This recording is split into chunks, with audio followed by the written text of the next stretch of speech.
नमस्कार साथियों, good evening. उम्मीद है आप सब अच्छे होंगे और कोरोना काल के अंदर अपनी सेहत का ध्यान रख रहे होंगे, भीड़ भाड़ में नहीं जा रहे होंगे।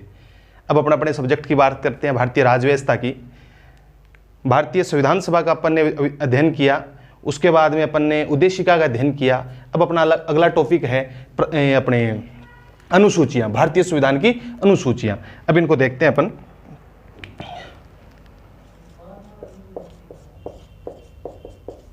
अनुसूचियां साथियों, मैं अगर बात करना चाहूं तो मूल संविधान के अंदर 8 अनुसूची थी। कितनी अनुसूची थी? 8 अनुसूची थी। वर्तमान के अंदर ये बढ़कर 12 अनुसूची हो चुकी है। ठीक है, अपन पूरी 12 की 12 अनुसूचियों का अध्ययन करेंगे। इन अनुसूचियों से ऐसे मान के चलो कि 12 क्वेश्चन तो सीधे बनते हैं और अंदर अपन देखें तो कम से कम 150 के आसपास क्वेश्चन बनते हैं। और ऐसा कोई एग्जाम नहीं है, राजस्थान पुलिस से लेकर आईएएस तक अनुसूचियों से क्वेश्चन नहीं पूछे जाते हैं। तो अपन एक का बारीकी से देख करेंगे, कोई भी अपन इसके अंदर क्वेश्चन छोड़ेंगे नहीं, जिससे ये ना हो कि एग्जाम में अपन क्वेश्चन नहीं कर पाए। तो साथियों, अपन देखते हैं सबसे पहले कि अनुसूचियां कौन कौन सी हैं। पहले तो वही देख लेते हैं अपन।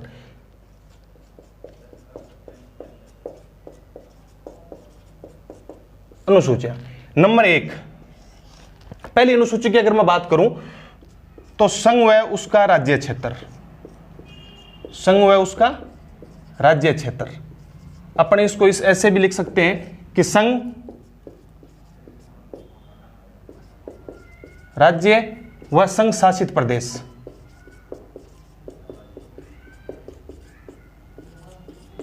साथियों, इसके अंदर अपन देखें तो अपने जिले, पहले तो अपने एक एक अनुसूची देख लेते हैं। पहले तो दूसरी अनुसूची है, उसमें वेतन भत्तों का उल्लेख है। जो लोग संवैधानिक पदों पे बैठे हैं उनके वेतन भत्तों का उल्लेख कौन सी अनुसूची में है? अनुसूची 2। तीसरी अनुसूची की अगर मैं बात करूं तो इसके अंदर वेतन हो गए, इसके अंदर है शपथ। ठीक है, जो भी अपने संवैधानिक पद है उन पदों की शपथ कौन से में है? अनुसूची 3 के अंदर। चौथी अनुसूची की मैं बात करूं तो इसके अंदर राज्यसभा सीटों का बंटवारा है। राज्यसभा सीटों का बंटवारा है। कौन सीटों का? निर्वाचित सीटों का। ठीक है, ये आपको मैं बाद में बताता हूं। 5वीं अनुसूची है, वो है SC ST के प्रशासन से संबंधित। किससे? प्रशासन से संबंधित। और ये जनजातीय प्रदेशों के प्रशासन से संबंधित। अनुसूची 6 में क्या है? जनजातीय प्रदेशों के प्रशासन से संबंधित।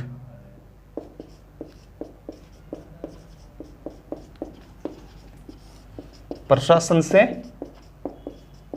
संबंधित।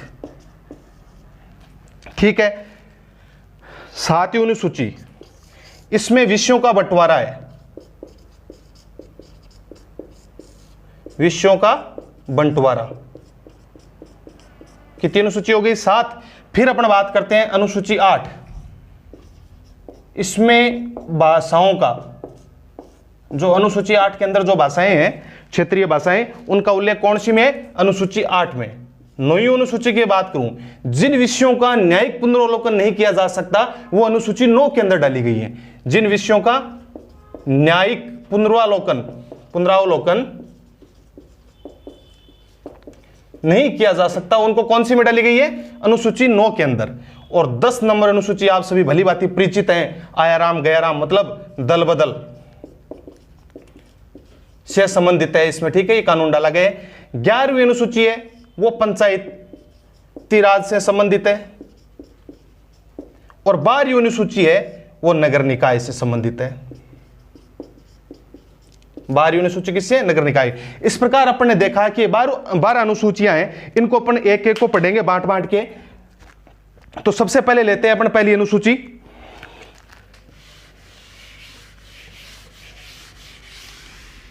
साथियों, इनमें से क्वेश्चन आता ही है। ऐसे मान के चलो कि एग्जाम की दृष्टि से ये सबसे महत्वपूर्ण टॉपिक अपन मान सकते हैं। महत्वपूर्ण तो सभी हैं, लेकिन इसको अपन एक्स्ट्रा वेटेज दे सकते हैं। अब बात करते हैं पहली अनुसूची की अपन। अनुसूची 1।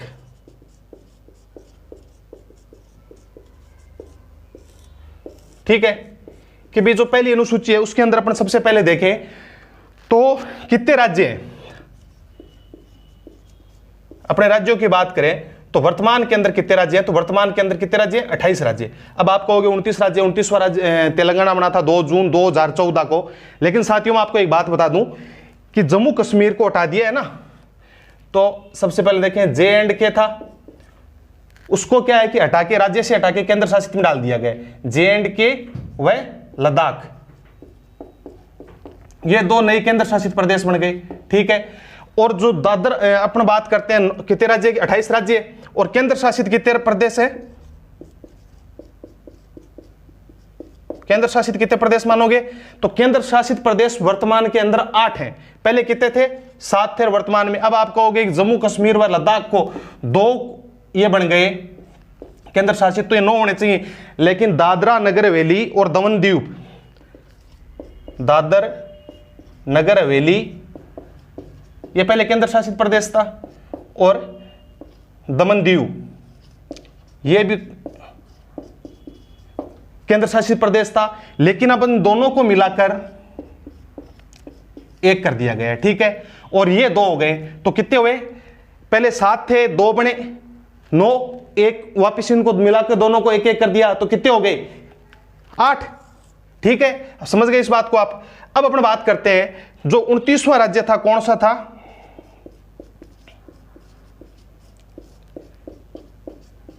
तेलंगाना। ठीक है, यह कब बना था, 2 जून 2014 को यह बना था। यह क्वेश्चन इस बार आ सकता है कि जो नए केंद्र शासित प्रदेश बने हैं वो कौन से, जम्मू कश्मीर और लद्दाख, और दो को मिलाकर एक बनाया गया है, तो वो कौन सा है, दादर नगर हवेली दमन दीव को मिला के क्या बना दिया, एक केंद्र शासित प्रदेश बना दिया। ठीक है, आगे अपना बात करते हैं 29वां राज्य कौन सा बना था, तेलंगाना, और इसको कब बनाया गया, तो 2 जून 2014 को। तो 28 राज्य, 8 केंद्र शासित प्रदेश वर्तमान के अंदर अपने देश के अंदर है। ठीक है, अब अपन अनुसूची 2 देखते हैं।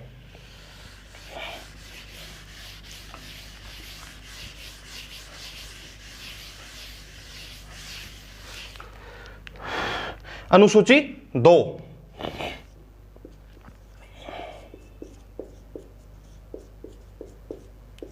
ठीक है, इसके अंदर वेतन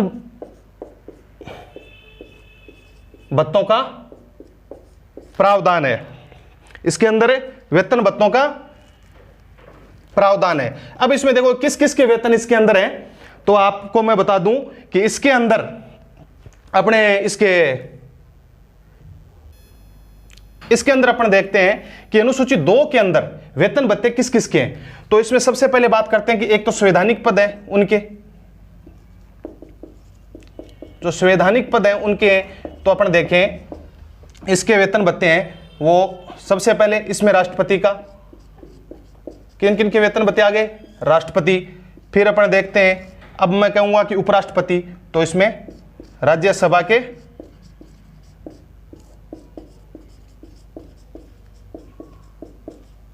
सभापति। ठीक है, लोकसभा के अध्यक्ष,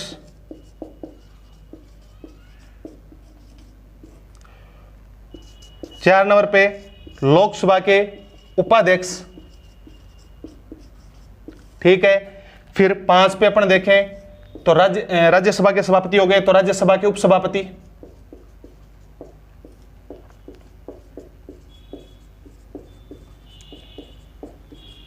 राज्यसभा के उपसभापति। उसके बाद में विधानसभा अध्यक्ष, विधानसभा अध्यक्ष, विधान परिषद सभापति, जहां पे विधान परिषद बनी हुई है वहां के सभापति के। ठीक है, विधान परिषद जहां पे बनी हुई है, फिर विधान परिषद के उपसभापति के,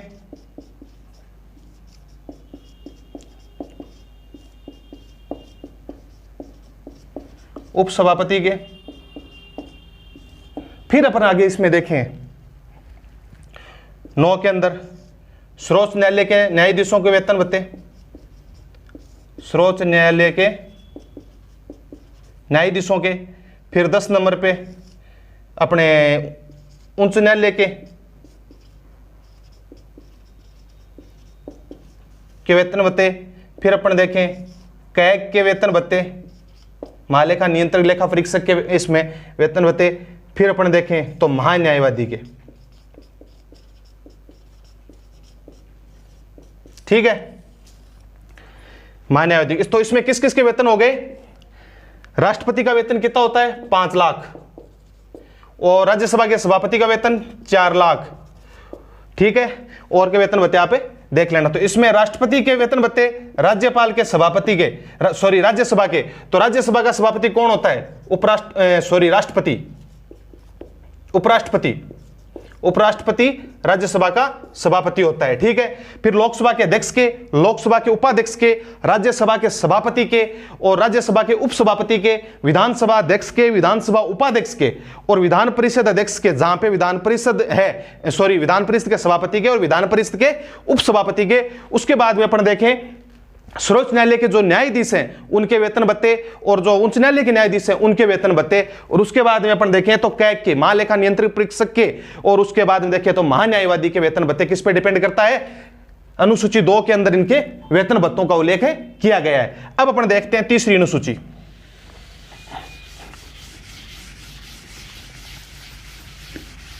तीसरी अनुसूची के अंदर वेतन हो गए। अब पैसे लेने के बाद में ये शपथ लेते हैं, क्योंकि नेता लोग हैं, पैसे लेने के बाद में शपथ लेते हैं।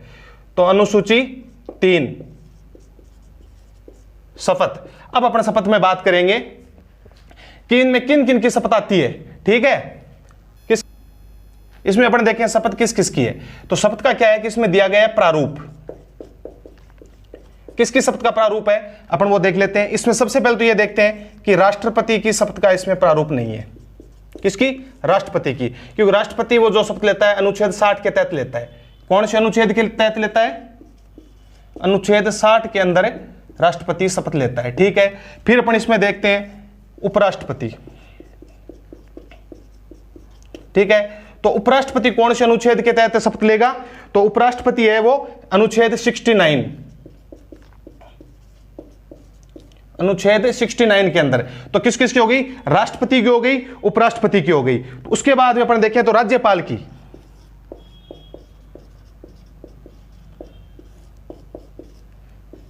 राज्यपाल की कौन से अनुच्छेद में है? 169 में, ठीक है। अब अपन देखते हैं कि इसमें किस किस, सॉरी 159 में, अनुच्छेद 159 के अंदर, 159 के अंदर राज्यपाल की। तो राष्ट्रपति की तो है अनुच्छेद 60 के अंदर, उपराष्ट्रपति के 69 के अंदर, और राज्यपाल की है 159 के अंदर। अब जिनकी बच गई उनका शपथ का प्रारूप किसके अंदर है वो अपने इसमें देख लेते हैं। अब भाई किस किस का है? अब इसमें सबसे पहले अपन देखते हैं कि जितने भी मंत्री है ना, एक तो उनकी शपथ, विधान अपने सभा के जो विधानमंडल के लोग हैं उनकी शपथ, और उसके बाद में देखें तो जो अब जैसे विधानसभा के चुनाव हैं और जो प्रत्याशी पर्चे भरता है उससे पहले वो शपथ लेता है, तो वो शपथ भी किस में है? अनुसूची 3 के अंदर है। अब अपन बात करते हैं अनुसूची 4 की।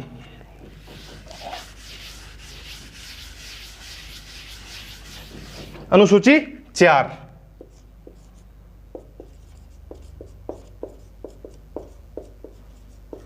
अनुसूची 4 के अंदर, इसके अंदर राज्यसभा सीटों का बंटवारा किया गया है, ठीक है। राज्यसभा सीटों का बंटवारा, राज्यसभा सीटों का बंटवारा। अब अपन सबसे पहले बात करते हैं कि मूल संविधान के अंदर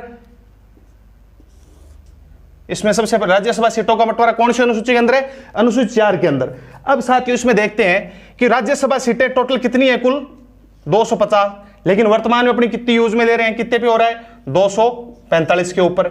अब इसमें बात करें कि 245 के अंदर से जो 12 सीटें हैं, जो 12 सीट है उनके ऊपर तो राष्ट्रपति किसको करता है? मनोनीत, नियुक्त नहीं करता है, मनोनीत करता है। ठीक है, तो राष्ट्रपति किसको मनोनीत करता है? जो कला,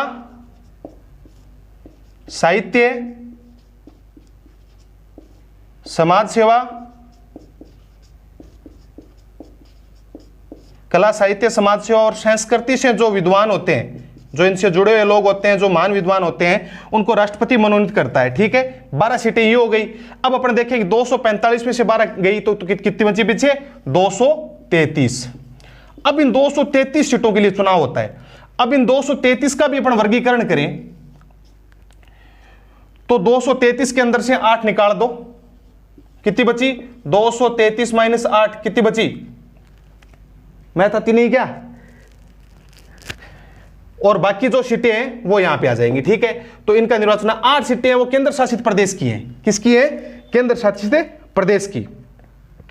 तो 8 सीटों में सबसे ज्यादा सीटें हैं जम्मू कश्मीर के J&K की, और जो बाकी सीटें बचती हैं वो राज्यों से आती है। ठीक है, अनुसूची 4 अपनी क्या होगी?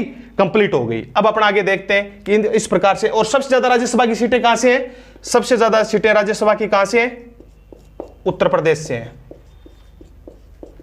ठीक है, राजस्थान से कितनी है?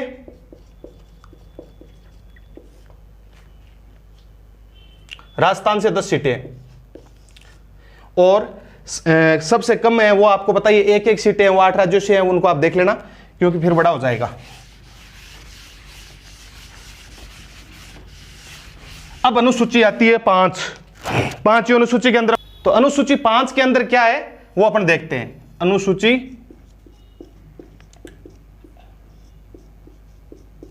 5, ये जो जनजातीय क्षेत्र है,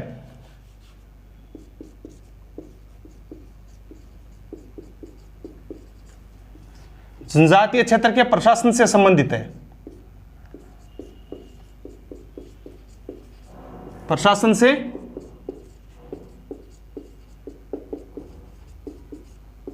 संबंधित है। इसके अंदर अपन देखेंगे, आपने एक नाम तो सुना ही होगा, टीएसपी। टीएसपी के अंदर क्या होता है कि इनकी एक विशेष कला होती है, इनकी एक संस्कृति होती है, इनका खान पान अलग होता है, इनकी वेशभूषा अलग होती है। उसी हिसाब से ये क्या करते हैं कि अपना या सिस्टम बैठाते हैं कि टीएसपी के अंदर जो लोग हैं उनको क्या अधिकार प्राप्त होंगे, किस तरीके से वो रहेंगे। तो ये जो अपने वाले जो सामान्य कानून है, जैसे अपन तो क्या है कि खाना खा लेते हैं, ये कुत्ते खाते हैं, ये बकरी खा, वो अपने भेड़ बकरी सब कुछ, इनका रहन सहन बोली चाली सब चीजें इनकी अलग हैं। लेकिन अपन क्या है सामान्य लोगों के अंदर आते हैं, और ये एक विशेष जनजाति मतलब विशेष लोगों के अंदर आते हैं, इसलिए इनके कानून भी डिफरेंट है और सिस्टम भी इनका अलग ही है। तो अब हमने देखें कि टीएसपी तो आपने सुना ही होगा। अब टीएसपी की अपन बात करें तो टीएसपी का ट्राइब सब प्लान फुल फॉर्म है, ट्राइब सब प्लान। ठीक है, टीएसपी की फुल फॉर्म क्या है? ट्राइब सब प्लान। इसके अंदर एक अपन सबसे पहली बड़ी बात करें कि यहां मुख्य धारा के लोग ज्यादा होते हैं। यहां मुख्य धारा के लोग, अपने जैसे लोग यहां पे ज्यादा होते हैं। मुख्य धारा के लोग क्या होते हैं? ज्यादा होते हैं, और जनजाति वाले लोग कम होते हैं। तो इन क्षेत्रों को यह सुविधा दी जाती है। इनकी संस्कृति अलग होती है, संस्कृति अलग होती है, इनके कानून अलग होते हैं, इसलिए इनको अलग का दर्जा दिया जाता है। फिर अपन बात करें, लेकिन एक चीज सबसे बड़ी कि टीएसपी क्षेत्र घोषित करता कौन है? टीएसपी क्षेत्र राष्ट्रपति घोषित करता है। कौन करता है? राष्ट्रपति करता है। टीएसपी क्षेत्र घोषित कौन करेगा? राष्ट्रपति करेगा। अनुसूची 5 जनजाति क्षेत्रीय प्रशासन से संबंधित है। इसके अंदर इनकी फुल फॉर्म टीएसपी की ट्राइब सब प्लान है। यहां मुख्य धारा के लोग ज्यादा होते हैं और ये जनजातीय संबंध लोग कम होते हैं, इसलिए इन क्षेत्रों को घोषित किया जाता है। फिर यहाँ की संस्कृति अलग होती है, इनके कानून अलग होते हैं, क्योंकि इन्होंने मांग की थी कि ये जो सामान्य लोग होते हैं वो इनके सारे सिस्टम को हम पे थोप दोगे तो हमारी जो संस्कृति है वो विलुप्त हो जाएगी। हमारी संस्कृति को बचाने के लिए आपको ये करना पड़ेगा। तो ये उसके बाद से ये अपने 1950 से ये सिस्टम में लागू है। अब अपन आगे देखें, टीएसपी क्षेत्र घोषित कौन करता है? राष्ट्रपति करता है। कौन करता है? राष्ट्रपति करता है। उसके बाद अपन देखते हैं अनुसूची 6। अनुसूची 6, अनुसूची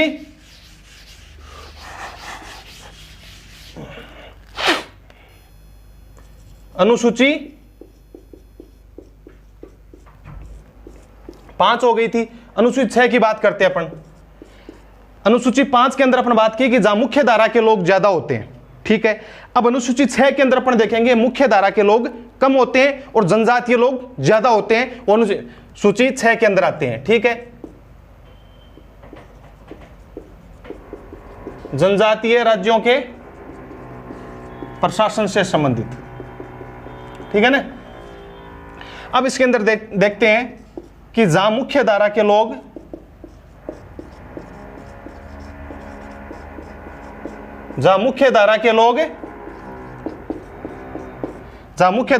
क्या होते हैं, कम, और जनजाति वाले ज्यादा, तो अब इसमें अपन देखेंगे कि ये किस प्रकार से जनजाति के लोग इसमें क्या होंगे, ज्यादा होंगे, ठीक है। ये कौन कौन से राज्य के अंदर है, 4 राज्य हैं। कौन से राज्य हैं, 4 राज्य हैं। त्रिपुरा,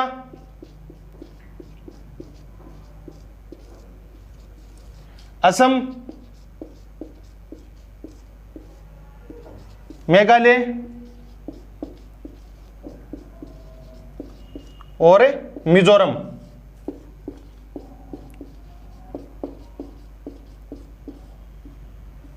ये 4 राज्यों के अंदर हैं, ठीक है। कौन कौन से, त्रिपुरा, असम, मेघालय, मिजोरम। ये मेन क्वेश्चन इसमें यही बनता है, ठीक है। और कौन सी अनुसूची, 6 अनुसूची के अंदर जनजातीय क्षेत्रों के प्रशासन से संबंधित है, ठीक है। अब अपन आगे बात करें अनुसूची 7। अनुसूची 7 के अंदर इसमें केंद्र व राज्यों के मध्य विषयों का बंटवारा किया गया है। किसके मध्य, केंद्र व राज्यों के मध्य विषयों का बंटवारा किया गया है। किसके मध्य, केंद्र व राज्य के मध्य। अब अपन देखते हैं अनुसूची 7।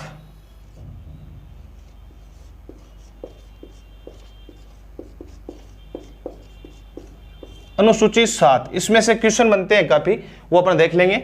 अनुसूची 7 के अंदर क्या है, विषयों का बंटवारा।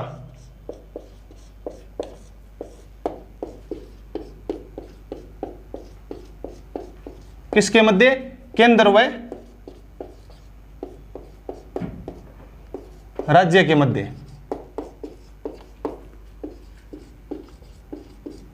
ठीक है। अब अपन सबसे पहले देखते हैं 3 सूचियां हैं।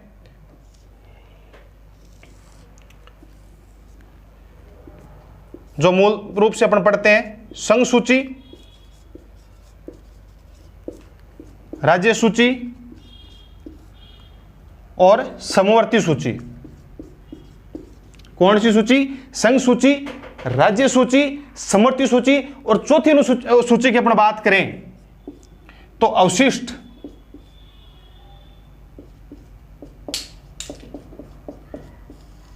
ठीक है, तो अपन सबसे पहले बात करते हैं संघ सूची की। सबसे पहले किसकी बात करते हैं, संघ सूची की।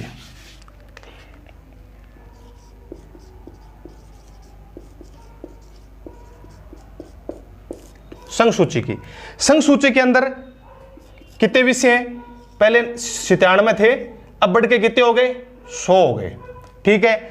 संघ सूची है, जो संघ सूची के विषय हैं, संघ सूची के विषयों पर संघ ही कानून बनाता है, संघ ही कानून निर्माण करता है और लागू करता है।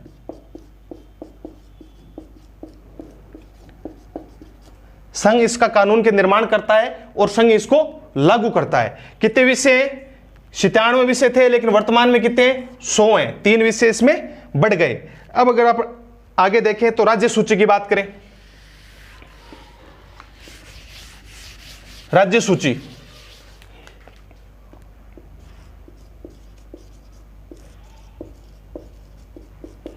राज्य सूची की अपन बात करें तो पहले इसके अंदर 66 विषय थे और अब हो गए 61 विषय, मतलब 5 घट गए, 5 विषय राज्य के कम कर दिए गए। इसका मतलब अधिकार भी राज्य का कम हो गया।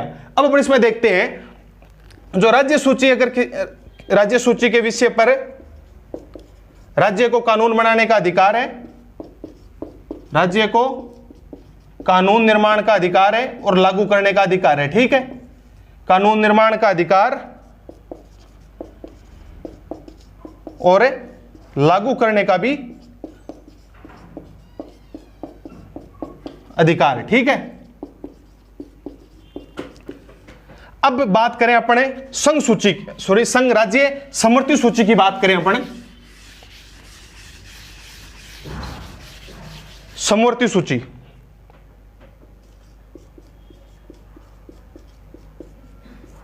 समवर्ती सूची की बात करें तो समवर्ती सूची के अंदर, एक मिनट, पहले 47 विषय थे, कितने थे 47, और अब कितने हो गए 52। समवर्ती सूची पे क्या होता है कि संघ व राज्य, संघ प्लस राज्य दोनों कानून निर्माण कर सकते हैं। दोनों क्या कर सकते हैं? दोनों कानून का निर्माण कर सकते हैं, दोनों। लेकिन जब दोनों में टकराव हो जाए, क्या हो जाए, दोनों में डांग बाज जाए, तो किसकी मान्य होगी? तब संघ के कानून की चलेगी। किसकी मान्य होगी? संघ की मान्य होगी। अगर संघ और राज्य इस पे दोनों कानून बना सकते हैं, संघ भी अपना कानून बना सकता है, राज्य भी अपना कानून बना सकता है। अगर संघ व राज्य के अंदर कोई डिस्ट्रीब्यूट हो जाए, कोई लड़ाई हो जाए, सोटाबाजी हो जाए, तो टकराव की स्थिति के अंदर इसके अंदर केंद्र का या संघ का ही कानून निर्माण है किया हुआ, वही कानून यहां पे लागू होगा। ठीक है, ये हो गई समवर्ती सूची। अब मैंने आपको बताई थी एक नई सूची, अवशिष्ट। अब अवशिष्ट का क्या है कि इसके अंदर अभी तक कोई विषय नहीं है, जीरो मान के चलो आप, जीरो मान के नहीं, जीरो है ही। अब इसको अपन देखें तो भाई ये किस लिए, ये क्या है कि भविष्य के अंदर कोई विषय पैदा होते हैं, भविष्य के अंदर कोई विषय पैदा होता है, उसको इसके अंदर डाला जाएगा। जैसे उदाहरण के तौर पे अपन देखें कि भैया आज अपन चाउमीन, पिज्जा, बर्गर खाने जाते हैं, और भविष्य में क्या है कि इसकी टेबलेट ही बन जाए, और टेबलेट अपन डायरेक्ट से गटक लें और बोले कि ठीक है आओ, क्या बात है, पिज्जा, एक टेबलेट के अंदर पिज्जे का स्वाद, एक टेबलेट के अंदर अपने चाउमीन का स्वाद। तो वही चीज है जो भविष्य में इसको देखा जाएगा और भविष्य के अंदर आएगी, वो इसके अंदर डाला जाएगा। ठीक है, अब मैं अगर आगे बात करूं, 7 हो गई अपनी। अब बात करते हैं अनुसूची 8 की, मोस्ट इंपोर्टेंट अनुसूची 8, जिसके अंदर भाषाओं का उल्लेख है कि भाई किस कौन कौन सी भाषाओं को मान्यता प्राप्त है। तो अनुसूची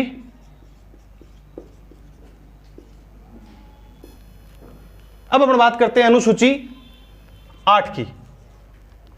अनुसूची 8 के अंदर क्या था? भाषाएं। अनुसूची 8 के अंदर क्या है? भाषाएं, जिनको मान्यताएं प्राप्त है। ठीक है, 14 मूल संविधान के अंदर 14 भाषाएं थी, वो इसके अंदर अनुसूची 8 में थी। कितनी भाषाएं? 14। उसके बाद में वर्तमान के अंदर कितनी भाषाएं हैं? 22 भाषा अनुसूची 8 के अंदर हैं। तो वो कौन कौन सी है वो अपन देख लेते हैं। अनुच्छेद 343 के अंदर, अनुच्छेद आर्टिकल 343 के अंदर राजभाषा कौन सी है? हिंदी। राजभाषा कौन सी है? हिंदी।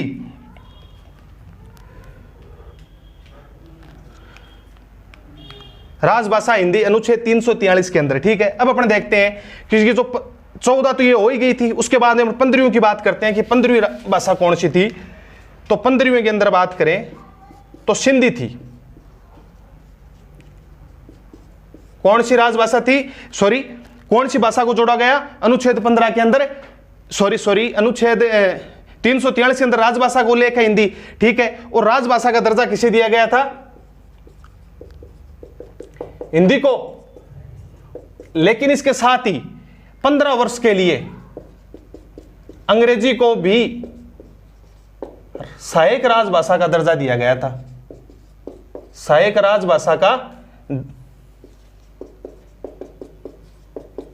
दर्जा दिया गया था। कौन सी का? सहायक राजभाषा का दर्जा दिया गया था। अब अपन बात कर रहे थे 14 है, तो फिर 15वीं सिंधी है, तो वे 21वें संविधान संशोधन, 21वें संविधान संशोधन 1967 सिंधी जोड़ी गई। कौन से संविधान संशोधन के तहत?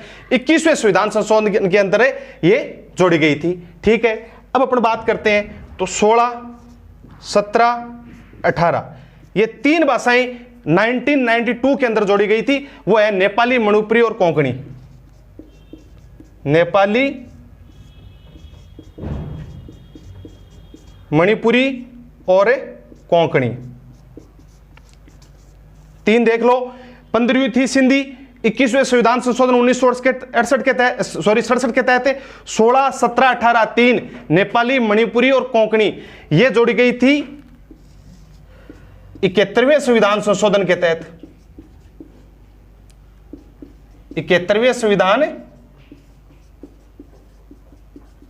संशोधन के तहत कब जोड़ी गई? 1992 के अंदर। कब जोड़ी गई? 1992 के अंदर 3 भाषाएं जोड़ी गई, नेपाली, मणिपुरी और कोंकणी। ठीक है, इनको याद रखना है। अब अपन बात करें तो 19, इसको मैं वहां लिख देता हूं,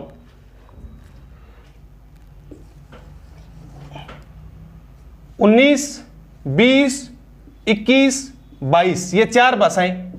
ठीक है, इनको देखते हैं। बोडो, डोगरी, मैथिली और संथाली। कौन सी भाषा? 19 नंबर की अपन देखें तो बोडो, 20 की डोगरी, 21 की मैथिली, 22 की संथाली। कितनी भाषा हो गई? 22 भाषा हो गई। इनको कब जोड़ा गया इसके अंदर? तो 92वें संविधान संशोधन 2003, 92वें संविधान संशोधन 2003 के अंदर इन भाषाओं को जोड़ा गया। तो टोटल कितनी हो गई? 22। अब अपन वापस एक बार इसको रिपीट कर लेते हैं कि मूल संविधान के अंदर या मूल अनुसूची 8 के अंदर कितनी भाषाएं थी? 14 भाषाएं थी, जिन क्षेत्रीय भाषाओं को दर्जा दिया गया। ठीक है। 15वीं थी सिंधी, इसको 21वें संविधान संशोधन 1967 के तहत जोड़ा गया था। उसके बाद अपन अगर देखें तो 16, 17, 18 नेपाली, मणिपुरी, कोंकणी इनको 71वें संविधान संशोधन 1992 के तहत जोड़ा गया। उसके बाद में जो 4 भाषाएं थी वो है बोडो, डोगरी, मैथिली, संथाली, 4 भाषाएं थी, उनको जोड़ा गया 92वें संविधान संशोधन 2003 के तहत। अब अपन आगे बात करते हैं, ये हो गई भाषा हो गई पूरी। ठीक है, अब इसको अपन देखते हैं, 1 मिनट। अनुसूची 9, अनुसूची 9 का आपको पहले लिखवाया था, उस टाइम बताया था कि अनुसूची 9 के अंदर न्यायिक पुनरावलोकन का, जिन विषयों का न्यायिक पुनरावलोकन नहीं किया जा सकता उनका उल्लेख है। अनुसूची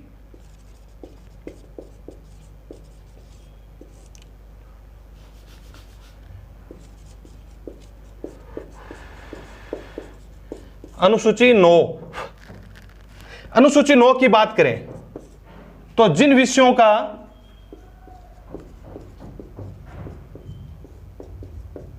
न्यायिक पुनरावलोकन नहीं किया जा सकता उन विषयों को अनुसूची 9 के अंदर डाल दिया जाता है। किसके अंदर डाल दिया जाता है?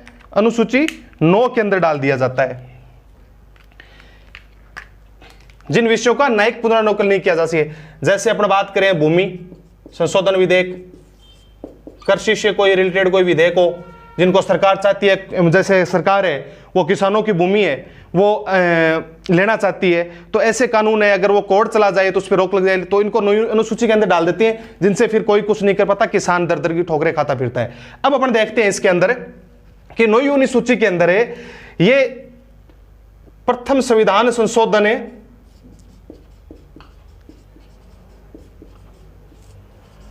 1951 के तहत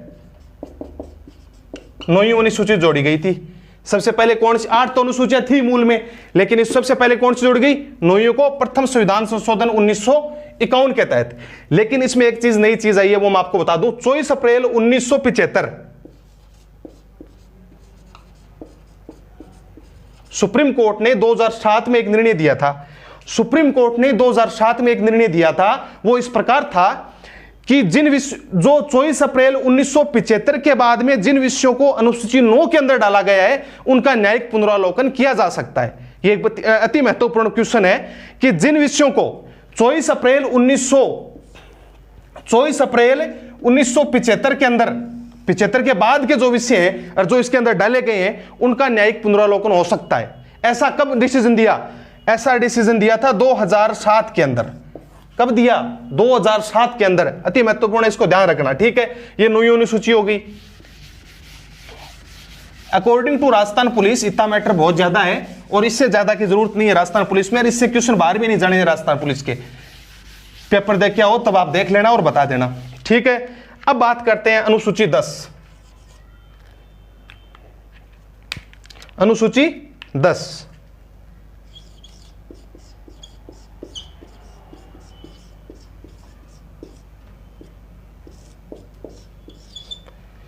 अनुसूची 10 है, उसको दल बदल विरोधी कानून माना जाता है। इसको अपन अगर देशी भाषा में बोले तो आयाराम गयाराम भी कह सकते हैं, इंग्लिश भाषा में बोले, इंग्लिश लैंग्वेज में बोले तो इसको हॉर्स ट्रेडिंग भी कह सकते हैं।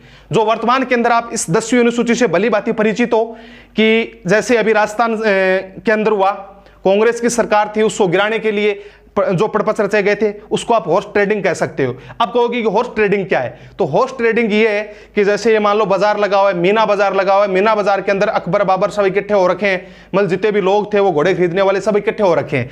अब वो क्या है कि आते हैं घोड़े खरीदने के लिए और घोड़े की बोली लगाते हैं, जो सबसे ज्यादा बोली लगाता है वो घोड़े को ले जाता है। वही यहां पर चल रहा है, जिस विधायक की आप सबसे ज्यादा बोली लगाओगे वो विधायक आपका। आयाराम गयाराम वाली मैं कहानी आपको अगर बताऊं, 1 मिनट पहले मैं लिख देता हूं। अनुसूची 10 के अंदर ये दल बदल विरोधी है, दल बदल से संबंधित ही है, ठीक है, दल बदल से संबंधित है। अब इसको अपने अन्य नाम से भी जान सकते हैं, हॉर्स ट्रेडिंग, जो आजकल सबसे ज्यादा चलन के अंदर है। फिर बात करता हूं आयाराम गयाराम। ये जो आयाराम और गयाराम की कहानी है वो इस प्रकार है कि 1967 के अंदर हरियाणा के अंदर एक निर्दलीय विधायक थे गयाराम। एक तरफ कांग्रेस की सरकार थी, राज्य सरकार की मैं बात कर रहा हूं, हरियाणा की कांग्रेस की सरकार थी, और उसको गिराने के लिए जो सामने वाला दल था उन्होंने क्या किया कि गयाराम को खरीद लिया। गयाराम उनके पास गया, उन्होंने उसको जो भी देना था उसके साथ डील की। फिर क्या हुआ कि जब गयाराम उनका हो गया तो दोपहर के अंदर कांग्रेस ने गयाराम के साथ डील कर ली और गयाराम को बोले कि ठीक है, जो वो तेरे को दे रहे हैं उससे डबल हम देंगे, ठीक है। अब शाम तक क्या हुआ कि गयाराम को वापस ले जाया गया। उन्होंने कहा जो वो दे रहे हैं उससे डबल हम दे रहे हैं, तो गयाराम वापस आ गया। ये एक पत्रकारिता की दी हुई संज्ञा है कि आयाराम गयाराम। वापस जब शाम को कांग्रेस ने गयाराम को पकड़ा और बोले कि भाई क्या बात है, ये आयाराम गयाराम और कहानी छोड़ दो, इससे ठीक नहीं रहेगा, तो ये आयाराम गयाराम शब्द हरियाणा से आया हुआ है और आज भी वहां की राजनीति के अंदर इस शब्द को बहुत प्रचलन में रखा गया है और वो अच्छी तरह से इसको काम में लेते हैं, ठीक है। हॉर्स ट्रेडिंग को आपको पता चले घोड़ों की बिक्री की तरह इन गधों की बिक्री हो रही है, ठीक है। अब बात करते हैं अपन कि ये दल बदल कानून था वो आया कब? तो ये 52वें संविधान संशोधन 1985 को, 52वें संविधान संशोधन 1985 को अनुसूची 10 जोड़ी गई और उसके अंदर यह दल बदल वाला प्रावधान किया गया। और उसके इस प्रकार प्रावधान था कि मैं आपको बताऊं कि 1/3 सदस्य, अगर किसी को दल बदल करना है तो 1/3 सदस्य, 1/3 सदस्यों को एक साथ दल बदल करना पड़ेगा, वरना उनकी सदस्यता निरस्त हो जाएगी, ठीक है। 1/3 सदस्यों को एक साथ करना पड़ेगा। उसके बाद में क्या हुआ, 2003 के अंदर इस 1/3 को बढ़ा के क्या कर दिया, 2/3 कर दिया गया। कितना कर दिया गया? 2/3 कर दिया गया, 2/3 कर दिया गया, ठीक है। अब 2/3 सदस्य एक साथ जाते हैं तो उसको दल बदल नहीं बोल के उसको पूरा विलय माना जाता है पार्टी का। जब किसी पार्टी से 2/3 लोग चले जाते हैं, अमूमन 66% से ऊपर, तो उसके बाद में बचता ही क्या पार्टी के अंदर, तो इसको विलय माना जाता है। अब एक चीज मैं बताऊं, क्या संविधान के अंदर, क्या संविधान, मूल संविधान के अंदर जो संविधान बना था, राजनीतिक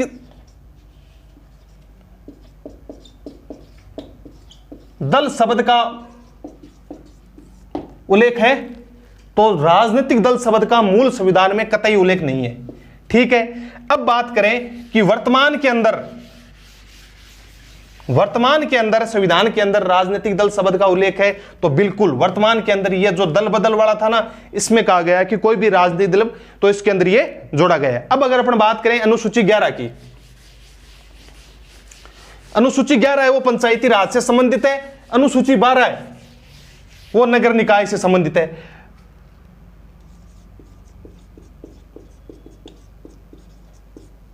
अनुसूची 11,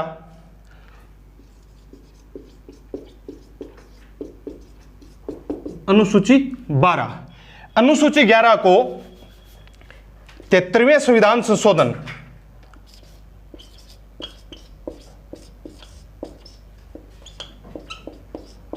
73वें संविधान संशोधन 1992 को जोड़ा गया। कब जोड़ा गया? अनुसूची 11 को 73वें संविधान संशोधन के तहत 1992 में जोड़ा गया और इसके अंदर पंचायती राज के 29 विषयों को रखा गया। कितने विषयों को रखा गया? 29 विषयों को। और इसको लागू कब किया गया? 1993 के अंदर, 1993 के अंदर। बनाया कब गया? 1992 और लागू कब किया गया? 1993 के अंदर। ठीक है, इसके अंदर कितने विषय हैं? 29 विषय है। और ये आपको पता है कि त्रिस्तरीय है। ठीक है, सरपंच, प्रधान, जिला प्रमुख, इसको आप कह सकते हैं। सबसे नीचे कौन? सरपंच, फिर प्रधान, पंचायत समिति या ग्राम पंचायत, पंचायत समिति और जिला, यहां पे जिला प्रमुख। ठीक है, उसके बाद में अपन अनुसूची 12 की बात करें तो इसको 74वें संविधान संशोधन, 74वें संविधान संशोधन 1992 लागू कब किया गया? 1993। और इसके अंदर कितने विषय हैं? इसके अंदर 18 विषय रखे गए हैं और यही वो ढांचा त्रिस्तरीय वाला इसका है। आज साथियों अपन ने पढ़ी अनुसूचियां, एक शानदार टॉपिक है, इसके अंदर से क्वेश्चन आएंगे भी और एक अच्छी तरह से आपको बता दिया। फिर भी आपको कोई डाउट हो तो आप कमेंट बॉक्स में आप कमेंट करके क्वेश्चन पूछ सकते हैं। साथियों नमस्कार, हंसते रहिए, मुस्कुराते रहिए और इजी सी एडुग्राम क्लासेस को आप सब्सक्राइब भी करिए जिससे आपके पास कंटिन्यू वीडियो पहुंचे। धन्यवाद साथियों, नमस्कार साथियों।